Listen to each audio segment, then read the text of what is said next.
So when you wake up from that, the mind is rejuvenated because it is at complete rest. Why is it at complete rest? Because it doesn't know that it exists even. Therefore the agitations of the mind do not exist. So that flesh, when the mind wakes up, it's just still enjoying the leftover feeling of that deep sleep, of rest. That is the time when it has to be caught. So that is the time when you should decide, this I will sit for such, at least for 15 minutes and do something. Something internal, because the whole day I am going to do everything external. So there is something in my mind, within my mind, internally that I should do. Prepare the base so that my whole day will be fine. Forget about finding the Atman, that will come. Don't worry about it. The moment. So, that is a good time. Now there is another reason why it's a good time. According to yoga theory of what is called Shwasa or Sura, we think that at all times both the nostrils are working equally, but it is not so. In yogic anatomy and physiology, the nadis or the channels through which energy passes to the body, like I discussed yesterday, the left is called Ida and the right is called Pingala. At any given time, while we are awake, there is more energy passing through this side or that side, generally. Sometimes it is the right, the Pingala that is in operation, and sometimes it is the Ida that is in operation. How do we find out? There is a practical way of doing it. Take a piece of glass and put it under your nose and blow hard. You see two blobs of vapor in the glass. Usually, this is a yogic secret, I should be charging you anyway. So, usually you will see that one of those blobs are bigger than the other. Usually. Sometimes not, I'll explain. This is when the right blob is bigger than the left, that means the right Pingala is working. And when the left is big, that means Ida is working. It is something to do also with the left brain and the right. Now you know how it is. The left brain is supposed to be the practical brain, according to modern, not yoga, calculative brain, the brain that calculates, the practical brain, and the right brain is the intuitive brain, the brain that is more connected to intuition rather than 2 plus 2 is equal to 4. So at various times in the human system, depending on whether the Ida or Pingala is operating, more stress is laid on that particular.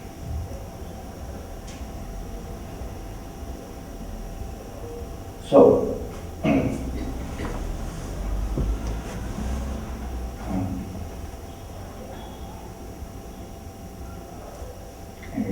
wanted to tell you that there is a beautiful book available in the market. It's also available on YouTube. Written by a doctor, a pathologist, a young lady whose first name I forgot. Last name is Boltz. Jill Bolt. It's called My Stroke of Insight. Read it, it's interesting. My Stroke of Insight by Jill Bolt.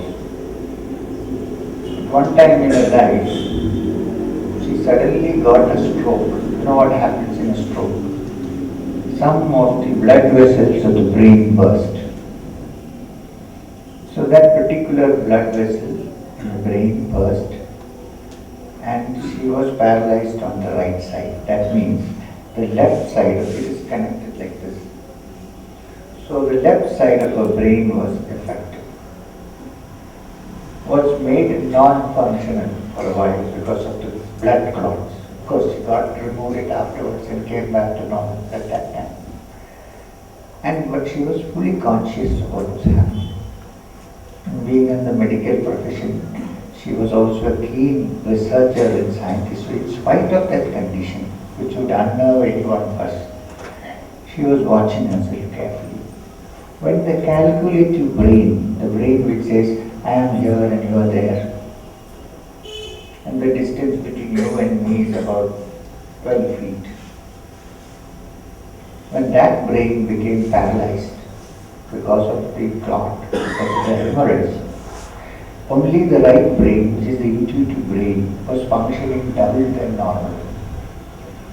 She suddenly found out that she and the flowers outside and the tree and the dogs were all one and not two. Which means her spatial feeling of space being myself only confined to the body was removed. She saw herself also there and here and everywhere. And now in yoga we are trying to bring about the stroke without a stroke. Because we don't want to do exercises which cause stroke, bursting of blood vessels, which is easily possible if you hold your breath and stand in Shirsasana for a long time. This is not what we are intending, of course. We are trying to manipulate the prana in such a way that that part of the mind which deals with higher things is activated, and the other part which deals with practical things for a time is voluntarily kept under control. Voluntarily. Anytime you can, because after meditation, of course, if you have to go home with driving a car, you can't go with only that by intuitive mind. The practical mind has to take over. And yogi is one who can control his moods and his situations with perfection and knows which button to press for what. This is yoga. So therefore,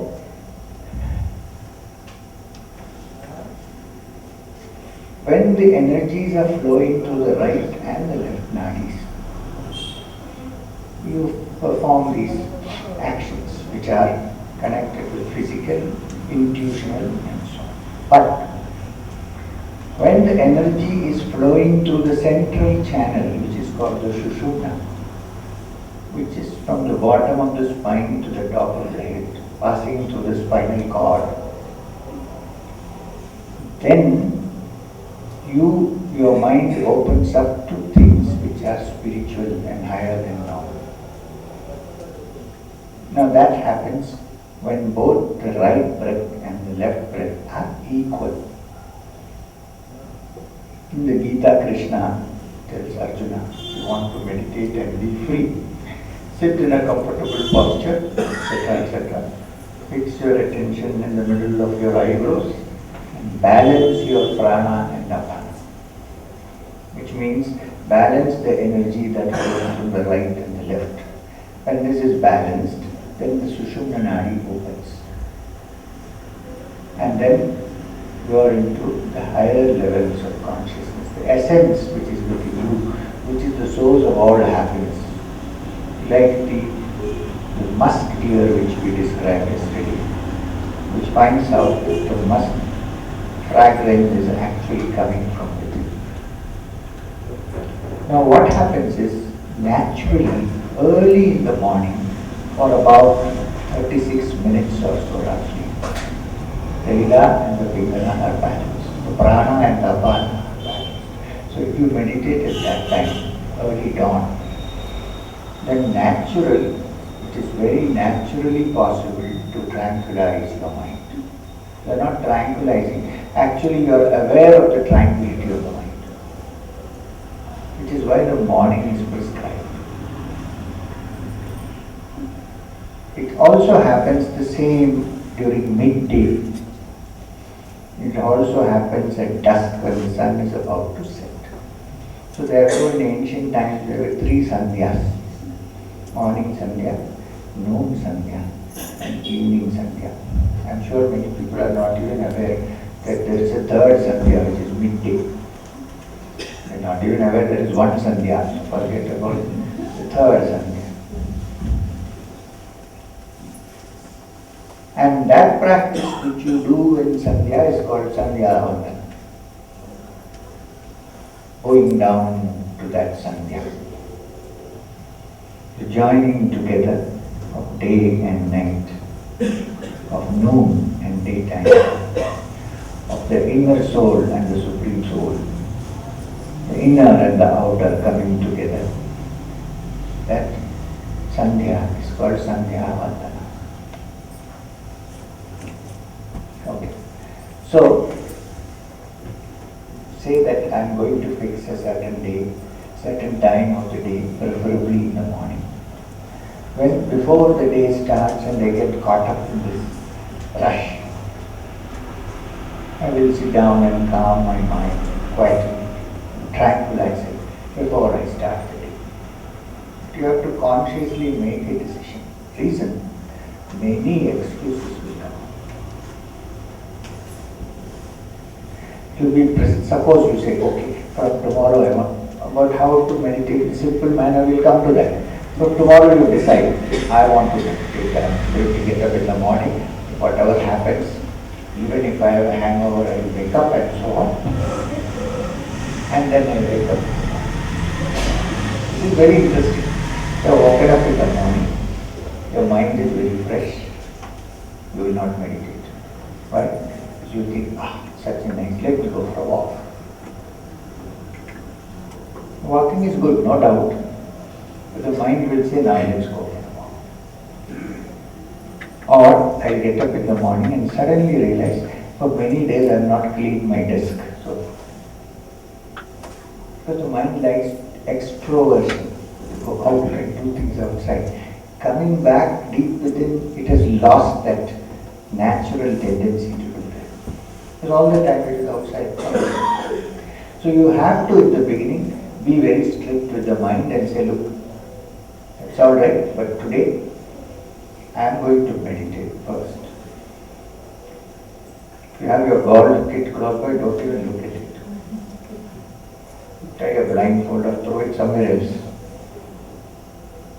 Practical experience, I'm telling you. Because what will happen, you take your go to the links and start playing. You will not meditate till afternoon. You have to finish your 18 holes. Then by the time it is over, you come to the 19th hole. Then it is afternoon, you have a beer, it's all over. It's called a watering hole. So, start in the morning. Keep everything away. Say, I am not going to do anything now. I will only meditate. Make it like the ancient times. People used to sit up in the morning, do their Sandhya Vandana and chant the Gayatri. Fix the time. So important. Because your whole day will be reflected in what you do in the morning.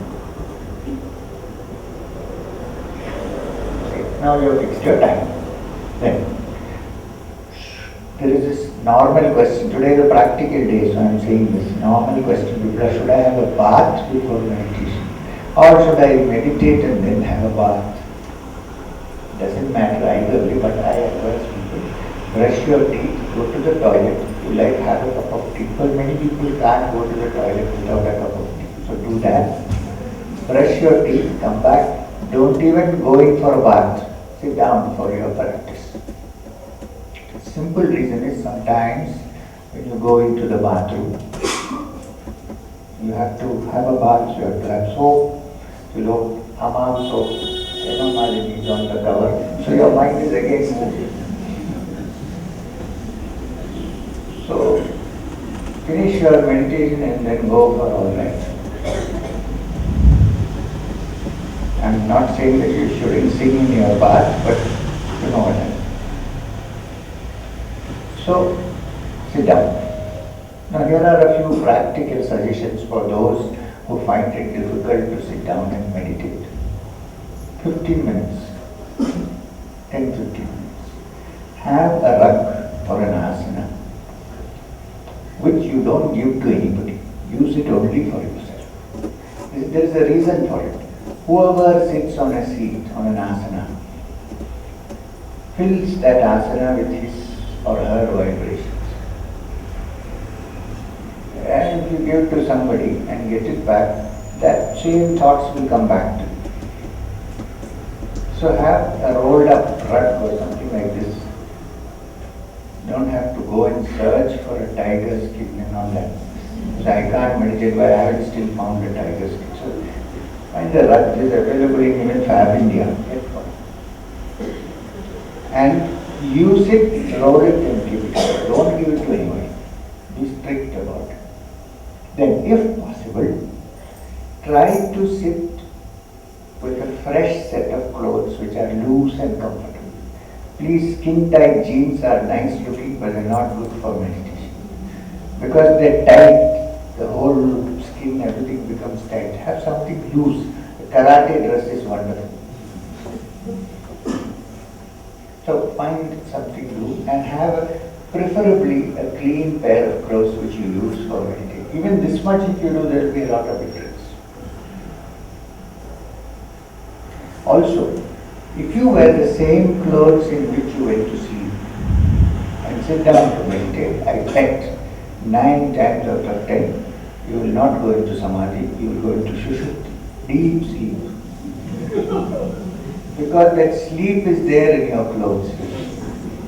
It's associated with sleep. So have a fresh set of clothes. Okay, having you have done all that, now you are ready. You feel you have washed your face. Okay.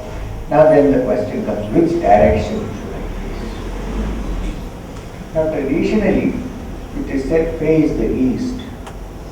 But please don't worry, face wherever you can. If possible, look in the direction from where the sun rises, generally the east. And leave your window open. Let some fresh air come. Okay, this much you have done. Now, here is a simple way. You can change it, alter it, adapt it to your circumstance, but I am going to tell you something very simple. First thing you do, after all this is set, this paraphernalia is very simple. Bow down. How to bow down? Actually go down on your knees, touch your head to the floor, do it a couple of times. While going down, you can chant the Guru mantra or you can simply say, please help me to do my meditation to whoever you think you are addressing and go down. Now this going down is very important. One of the reasons is that in deep meditation, the mind is not sluggish or is not going to sleep, it's going to be alert, aware and quiet. What the yogi has is not a mind which is sluggish and therefore quiet. It's a mind which is alert, clean and quiet. And tranquil. Alertness and tranquility go hand in hand.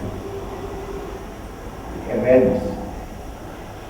Now what happens is when you bend down, there is a lot of blood circulation in your head. It clears up most of the channels which are clogged. This is also the effect of any head down posture. So even if you don't want to bow down to anybody, shut the door and bow down to the earth. It's a good thing to do.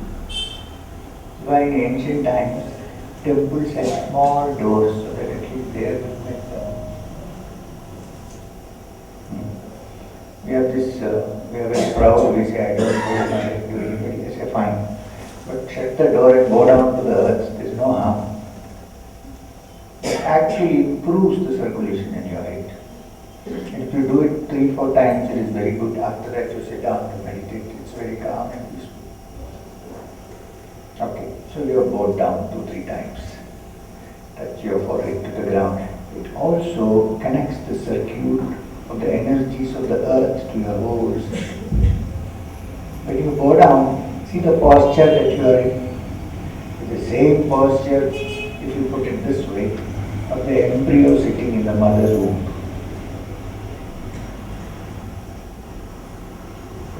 That's the posture where it gets energies from the mother. Here, you're getting the energies from Mother Earth. Okay. Then, straighten up. Sit comfortably. Keep your spine, neck and head erect and straight. This is the description given in the Gita, Dhyana Yoga. May your spine and neck and head be held in a straight line. Why? Because in the higher levels of meditation, the energies that move in your system go through the spine to the head and down. Keep it straight. When I say straight, you don't have to do like this. Don't slouch. Be alert and straight. Okay. Now what to do? All this is done. Having done all this now, don't speculate on the stock market. Sit quietly and then start breathing. When you say start breathing, I'm already breathing. We have to bring our breath into a certain pattern, certain rhythm. Even those who chant the Gayatri, when they perform the Sandhya Vandana, they first breathe through the alternate nostrils. Part of the act. So what you do, sit comfortably. You keep your fingers like this, or you can just hold them closed or put them on them. Now it's nice to sit cross-legged. But if you cannot sit cross-legged because of any problem or something, please do not stop meditating saying that I don't meditate because I can't sit cross-legged. Sit on a chair, it doesn't matter. If possible, sit cross-legged. And then do simple breathing, Anulom Vilom. Clear both the nostrils. Shut the left, right. Breathe into the left very slowly. Hold your breath for a while by closing both nostrils.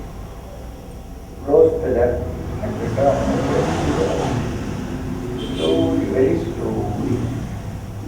Then start again from here. Take the breath inside, hold your breath, close and let it go. Which means in, hold, out. Again in through the same nostril which you send the air out. And then back through this. Or, if that sounds too complicated, simply breathe through both the nostrils very slowly. And use what is known as the Ujjayi breathing. Ujjayi means not like that,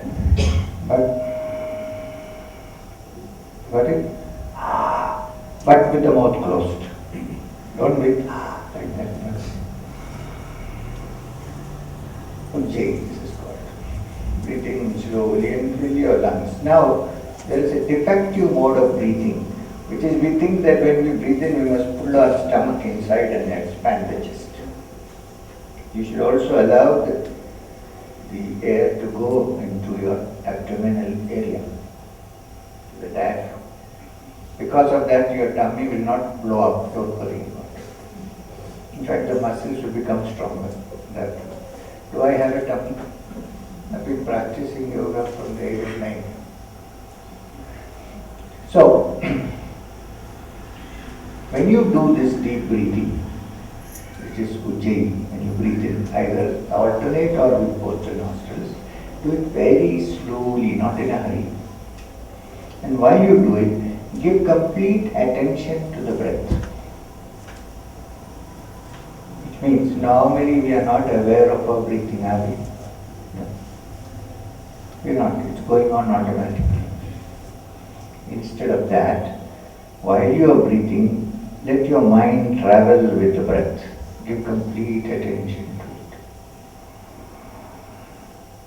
When you are holding, your mind is still on the breath. Then exhale. When you exhale, give complete attention. Be aware of your breathing. Now do this for about 15 minutes at least. Don't be in a hurry. It is a good investment, I am telling you. 10 to 15 minutes, put complete attention on your inhaling and exhaling.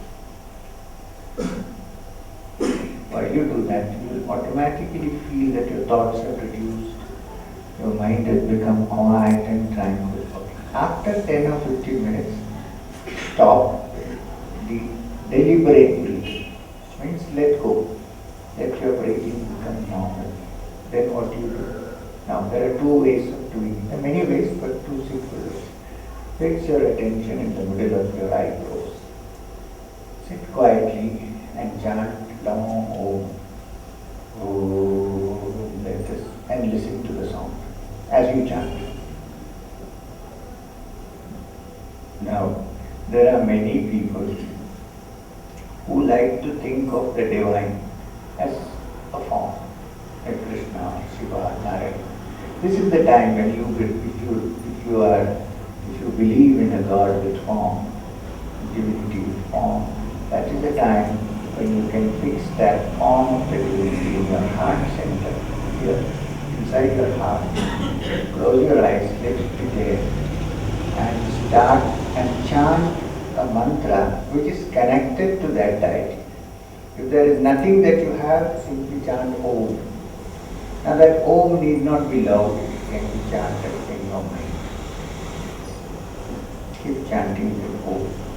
Now if you don't want to do anything else, simply chant Om and fix your attention on the sound of the Om and sit quiet. Do this without counting the time. You have done 10-15 minutes of breathing. After this there is no time. Sit as long as you can. Don't try to hurry up. Feel the peace and the mind settles down, the tranquility that comes into your system, and sit as long as you like. Then, when you think, now that I have finished, I have to go back to work, bend down, again touch your forehead to the ground, and say silent thank you for being able to do this.